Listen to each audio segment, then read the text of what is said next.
Hello, welcome to my YouTube channel physics by Sagar उरी। बच्चों, आपका फिर से एक बार स्वागत है।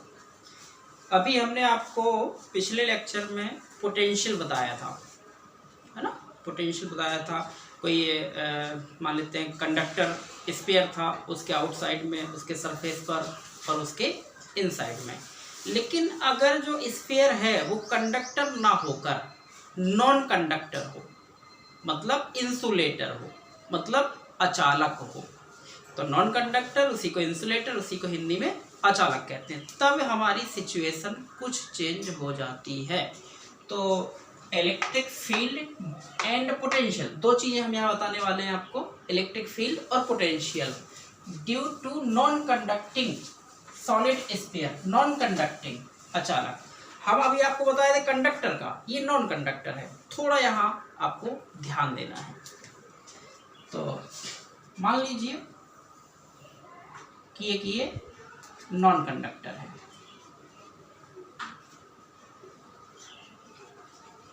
मतलब इंसुलेटर है।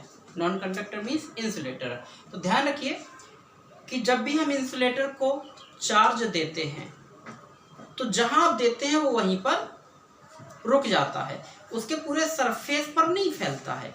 अगर कंडक्टर होता तो दिया गया चार्ज सरफेस पर फैलता है, लेकिन अगर वो कंडक्टर ना होकर इंसुलेटर है, अचालक है, तो आप जहां जहां चार्ज देंगे वहीं वहीं रुक जाएगा, स्टे हो जाएगा। तो कहने का मतलब है कि जब हम स्फीयर को चार्ज देंगे, नॉन कंडक्टिंग स्फीयर को, तो उसके पूरे वॉल्यूम में रहेगा। तो चार्ज आप कहाँ देंगे? जब नॉन कंडक्टर हो तो जब चार्ज देंगे तो चार्ज कहाँ रहेगा? उसके पूरे वॉल्यूम में, उसके पूरे आयतन में। ठीक है, ये हमें ध्यान देना। तो हमने इसमें मान लेते चार्ज दिया इस प्रकार से, ये इसके पूरे वॉल्यूम में फैल गया, ये इसका सेंटर है।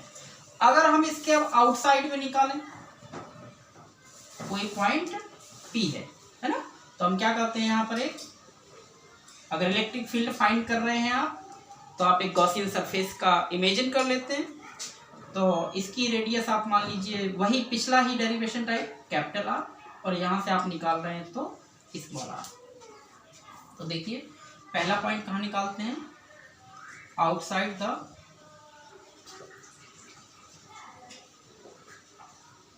स्फीयर, आउटसाइड द स्फीयर मतलब small r greater than capital R। Capital R कौन है? जो आपका इंसुलेटिंग स्फीयर है उसकी रेडियस, और स्मॉल r कौन है? इसके बाहर, आउटसाइड में। तो बेटा इसमें आपको सॉल्व नहीं करना है, क्यों? क्योंकि हम इलेक्ट्रिक फील्ड का जो कंडक्टर के लिए बता चुके हैं वही नॉन कंडक्टर के लिए है। कब? जब ये आउटसाइड द स्फीयर हो। तो क्या निकला था उसके लिए अगर आपने सॉल्व किया था? तो E equal to 1/4 pi epsilon not Q upon R square. तो जो कंडक्टर के लिए निकलता है वही इंसुलेटर के लिए भी निकलता है। ध्यान रखेंगे ये आप लोग। तो इस प्रकार से हम इसको ध्यान रखेंगे। एंड पोटेंशियल, चाहे वो आप कंडक्टर के लिए निकाल रहे हो चाहे नॉन कंडक्टर के लिए, आउटसाइड द सरफेस पोटेंशियल भी वही रहेगा, 1/4 pi epsilon not Q upon R। ठीक है। दूसरा, ये एट द सरफेस, इसके पृष्ठ पर, सरफेस समझ में आता है ना, जैसे ये है, ये इसका ये क्या है? सरफेस है, इस सरफेस पर। तो स्मॉल r और कैपिटल R कैसे हो जाते हैं? इक्वल, क्योंकि यही चीज हम यहाँ निकालेंगे, तो जितना ये स्मॉल r होगा उतना ही कैपिटल R। तो आप कंडक्टर स्फीयर के लिए निकाल चुके हैं, वही नॉन कंडक्टर के लिए भी होता है। तो क्या आएगा?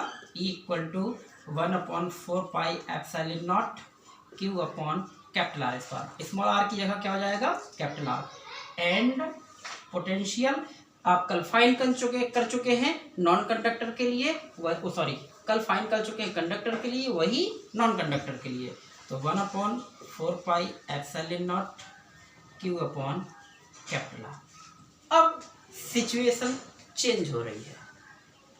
अगर हम इलेक्ट्रिक फील्ड इसके अंदर फाइंड करते, इनसाइड द स्फीयर, तो अगर एक कंडक्टर होता तो किसी भी कंडक्टर के अंदर इलेक्ट्रिक फील्ड 0 होता है। पढ़ चुके?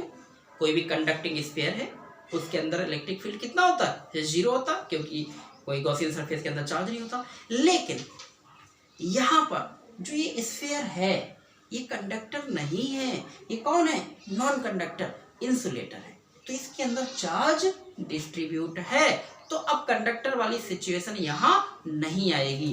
तो पहला दूसरा पॉइंट भले ही बदला हो लेकिन तीसरा पॉइंट बदलेगा। तो अब आपको ये ध्यान देना है। तो हम इसको कहाँ लेने वाले हैं, हाँ अब हम लेने वाले हैं थर्ड पॉइंट में, inside the non conducting sphere, मतलब स्मॉल आर छोटा हो गया और कैपिटल आर बड़ा हो गया। तो inside the non conducting sphere क्या निकाल रहे हैं, दो चीजें, इलेक्ट्रिक फील्ड और पोटेंशियल, है ना। तो मान लिया हमने कि यहाँ पर कोई एक गॉसियन सरफेस है, ठीक है, और इस पर ये जो प्लस चार्ज है, मान लेते हैं इसने कितने प्लस चार्ज को घेर रखा है, इसने कितने पॉजिटिव चार्ज को घेर रखा, मान लीजिए क्यू डैश। देखिए पूरे पर डिस्ट्रीब्यूट है वो क्यू है, और जो गॉसियन सरफेस जो आया है, गॉसियन सरफेस, उसके अंदर हमने चार्ज कितना मान लिया, क्यू डैश, आप कुछ भी मान सकते हो, ठीक है, और यहाँ से यहाँ तक की रेडियस कितनी मान लिया आपने, स्मॉल आर मान लीजिए। तो ये आप ध्यान दे लीजिए इसमें। तो हम पहले इलेक्ट्रिक फील्ड कैसे निकालते हैं, आपको याद होगा, फ्लक्स निकालते हैं। तो टोटल फ्लक्स आप पढ़ चुके हैं, क्या होता है, ई इंटू ए। तो फ्लक्स ई इंटू ए, तो ई तो आप फाइंड कर ही रहे हैं, ए कितना, 4 पाई कौन, आर स्क्वायर, कौन आर स्क्वायर, जहां आप निकाल रहे हैं, तो आप यहां से यहां पर निकाल रहे हैं, तो इससे गुजरने वाला इलेक्ट्रिक फ्लक्स है ना। तो कितनी स्मॉल डिस्टेंस है, स्मॉल, तो 4 पाई आर स्क्वायर। ये क्यू कौन, ओ सॉरी फाई कौन, बाई गॉस थ्योरम, तो फाई इक्वल टू होता क्यू अपॉन एप्सिलॉन नॉट। तो क्यू कौन, इनसाइड द गॉसियन सरफेस, तो इनसाइड द गॉसियन सरफेस कितना, क्यू डैश, गॉसियन सरफेस के अंदर कितना हमने चार्ज माना, क्यू डैश, क्योंकि इसने इतना ही घेर रखा है, पूरा नहीं घेरा है, केवल कुछ चार्ज घेर रखा है।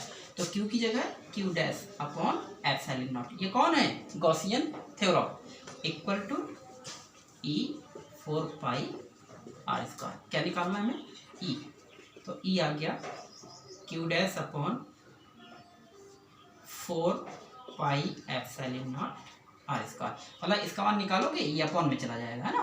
तो इसको हम कोई इक्वेशन बना देते हैं, but charge distribute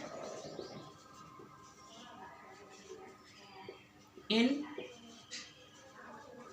whole volume.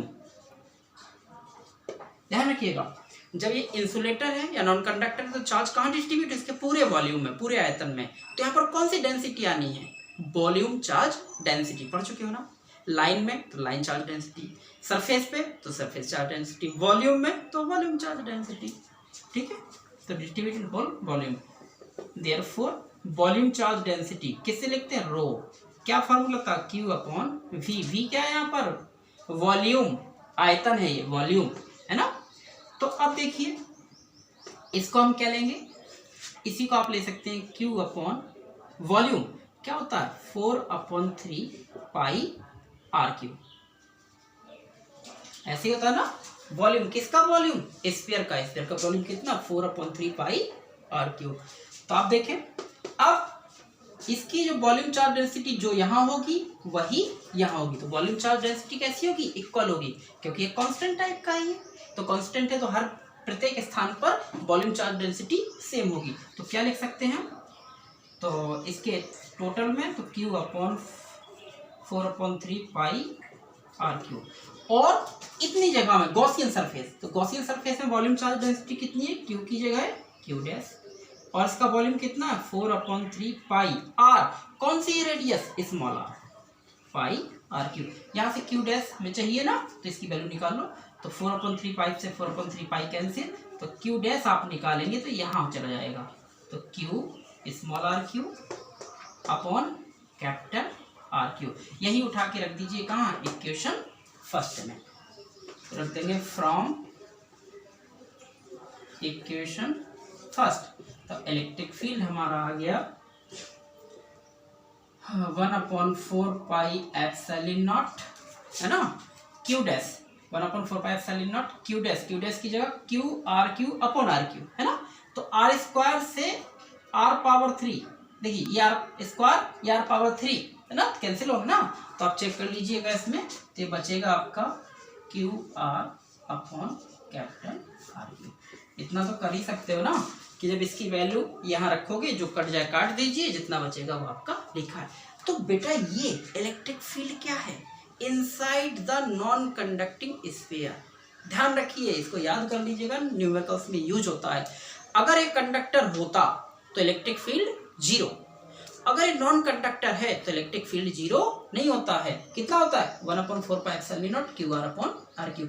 Small R Gaussian surface है, कैपिटल आर उस नॉन कंडक्टिंग स्फीयर की रेडियस है, और क्यू इसके डिस्ट्रीब्यूट वॉल्यूम में, ठीक है ना, ये हो जाएगा।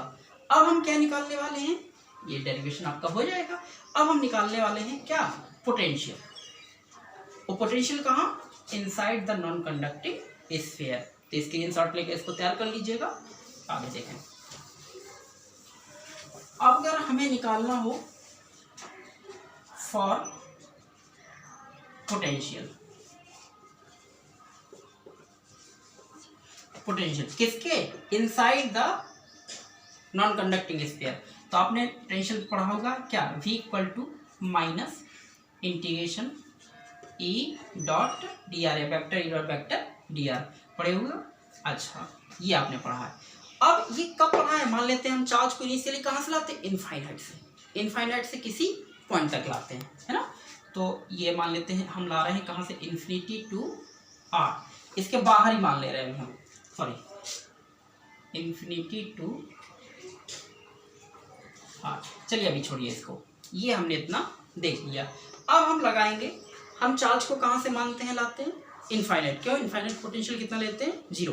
तो इनफाइनाइट से कहाँ तक आएंगे हम, पहले सरफेस तक, और फिर सरफेस से कहाँ तक आएंगे, इस स्मॉल आर डिस्टेंस तक। क्यों, क्योंकि हमें इसके अंदर पोटेंशियल चाहिए, नॉन कंडक्टिंग के अंदर। तो पहले इनफाइनाइट से कैपिटल आर तक, फिर कैपिटल आर से स्मॉल आर तक, तब हम अंदर पहुंचेंगे।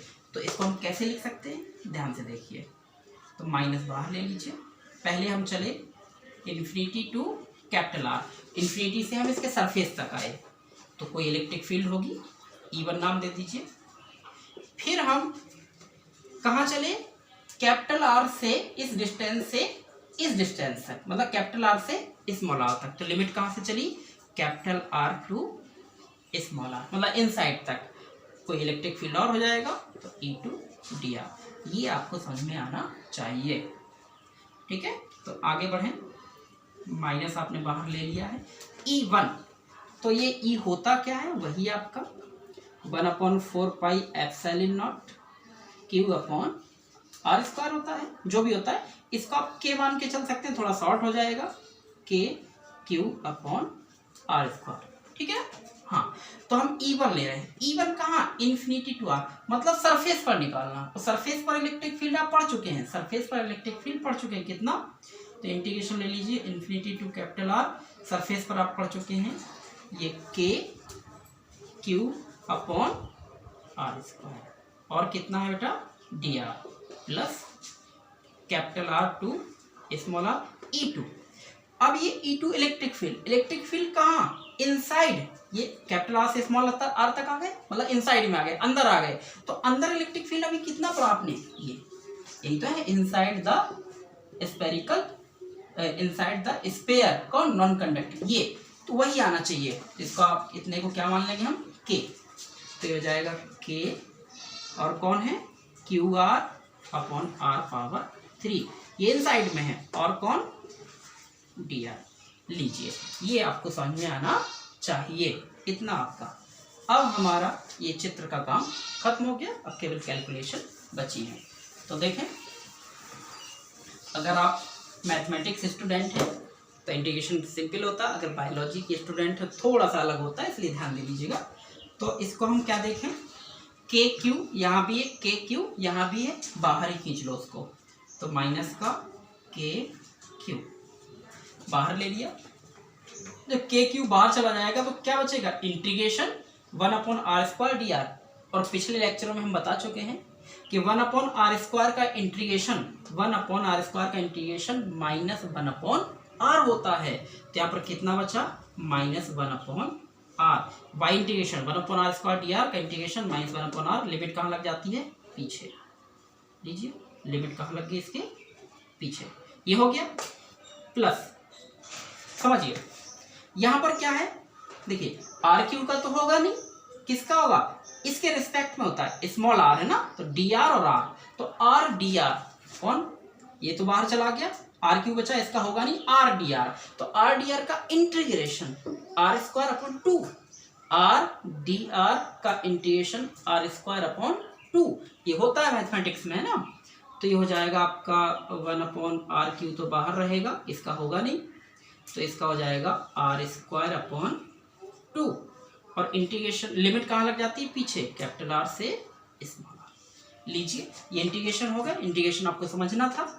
अब इसमें आप सॉल्व करें, तो हो गया v = माइनस का k r के Q bracket, upper limit minus lower limit, तो ये इनफाइनाइट वाला तो 0 हो जाएगा, तो स्मॉल r की जगह कौन बैठ जाएगा, कैपिटल R। तो ये पर बचा माइनस का 1/R, ठीक है ना। यहाँ पर 1/r³ तो रहेगा ही रहेगा। अब इसमें देखो upper limit minus lower limit, तो क्या हो जाएगी यहाँ पर, upper limit r² minus lower limit capital R²/2। देखो अपर लिमिट माइनस लगा के इसके स्थान पर r लोअर लिमिट हो जाएगा वहां से। अब इसको कैलकुलेट करना है आपको, तो माइनस के क्यू, माइनस का अंदर ले जाओ, अच्छा अंदर ले जाओ इसको, तो माइनस माइनस क्या हो गया, प्लस का हो गया। इसको अंदर, इसको डिवाइड कर दो अलग अलग, है ना, इसको अलग अलग डिवाइड कर दो, तो ये माइनस अंदर जाएगा, तो plus minus minus r²/2 r³ है ना, माइनस माइनस प्लस, तो ये हो जाएगा आपका r², है ना, नहीं क्यों r², जब इसका इसके डिवाइड करेंगे तो r² से r³ कट जाएगा, कुछ बचेगा ना, तो 1/2r बचेगा। अब इसको आप कैलकुलेट कर लीजिए, तो एलसीएम लेना आते ही होगा, तो 2r³ एलसीएम आ जाएगा, तो यहाँ पर बचा 2r², 2r², यहाँ बचा माइनस का r², और यहाँ 2r, तो यहाँ पर बचा केवल r²। कैलकुलेट कर लीजिए, तो k³/2 r³, और ब्रैकेट में बच गया आपका 2r² प्लस r², तो 2 क्यों, 2 + 1 3r² माइनस स्मॉल r², ये हो गया इनसाइड। अगर k का मान रखना है 1/4πε0 तो रख सकते हो, है ना। तो ये कहाँ पर है, इसके इनसाइड में है। अगर हम कहें कि सेंटर पर कितना है, अगर आपको निकालना हो एट द सेंटर पर निकालेंगे तो क्या 0 हो जाएगा, ये स्मॉल r 0 हो जाएगा ना, तो सेंटर पर निकालेंगे तो स्मॉल r कितना हो जाएगा, 0। कैलकुलेट कर लीजिएगा, जो बचेगा वो एट द सेंटर पर हो जाएगा। तो इस प्रकार से आप इलेक्ट्रिक फील्ड को भी कंडक्टिंग स्फीयर के अंदर पढ़ चुके हो, और पोटेंशियल को भी आप नॉन कंडक्टिंग स्फीयर के अंदर पढ़ चुके हो। इस प्रकार से ये कॉन्सेप्ट आपको दिया गया है।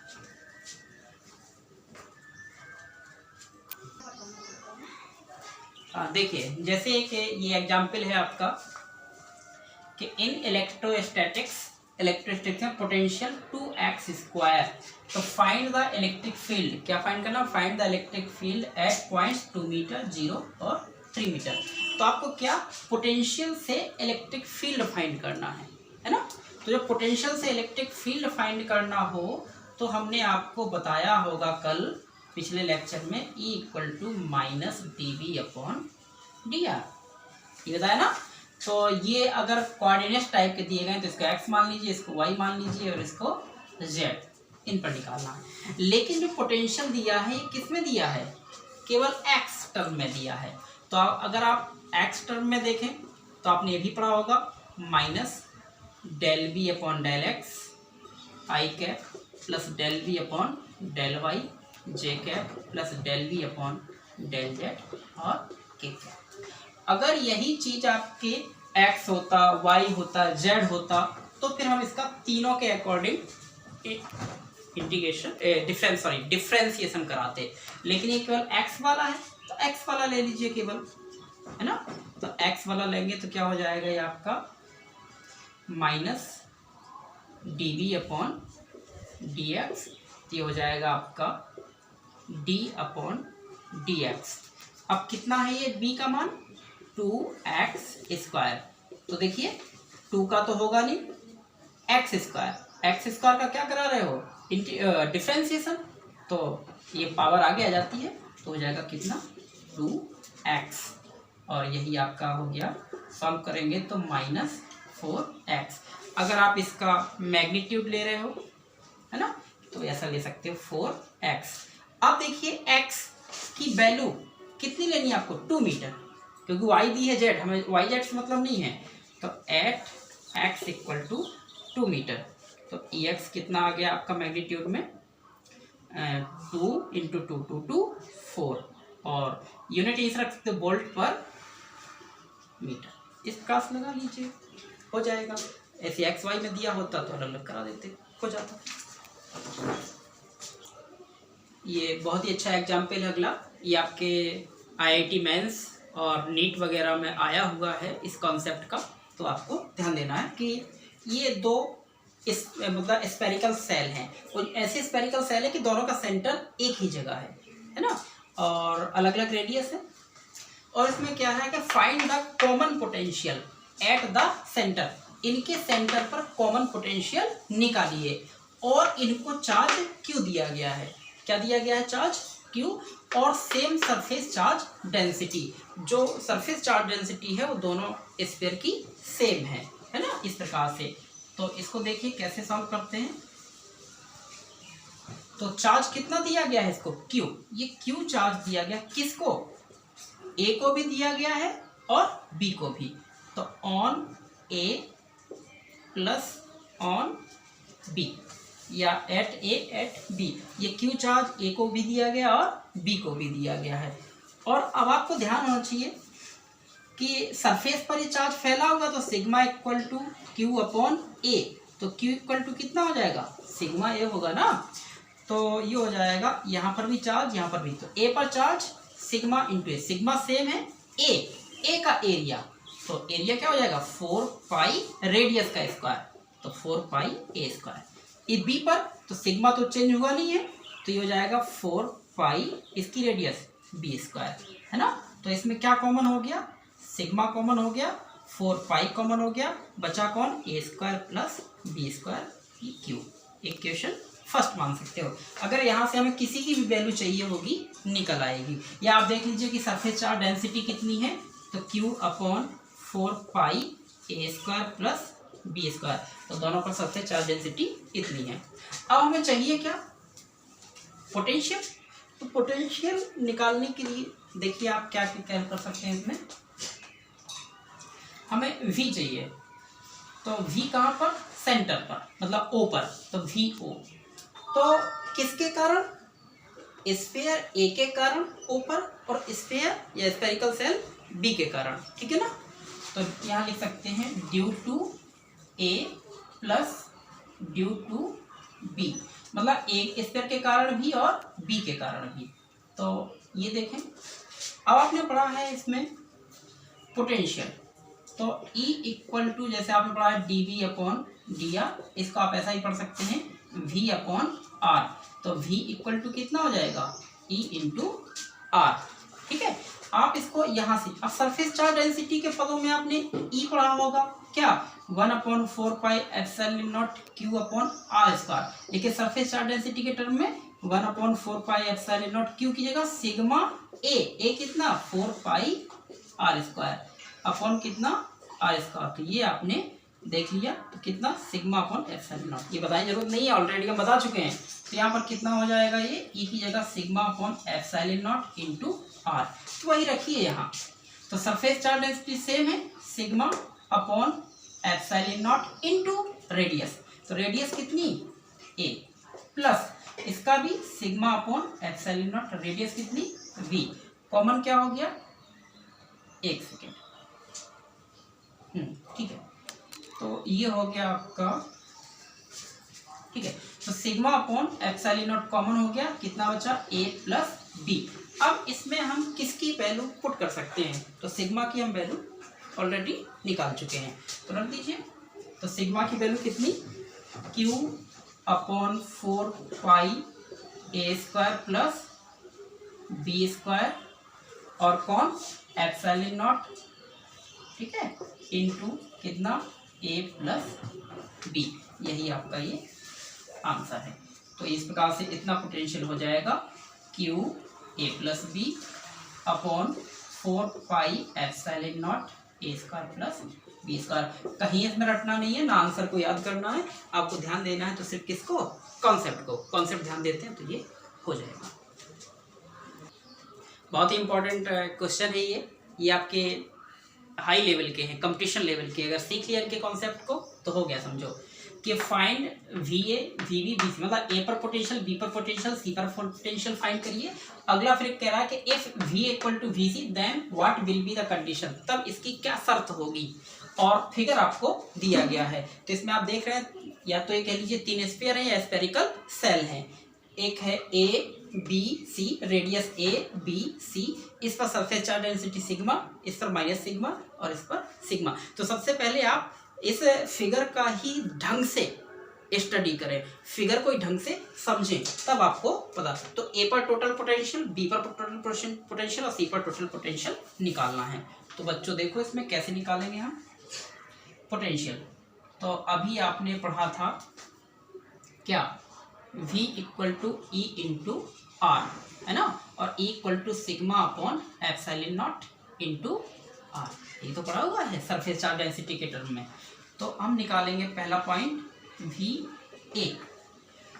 तो A कहाँ पर है, ये है ना, तो इस A मतलब VA, तो इस पर टोटल पोटेंशियल क्या होगा, एक तो इसके स्वयं के कारण होगा, दूसरा B के कारण होगा, तीसरा C के कारण होगा।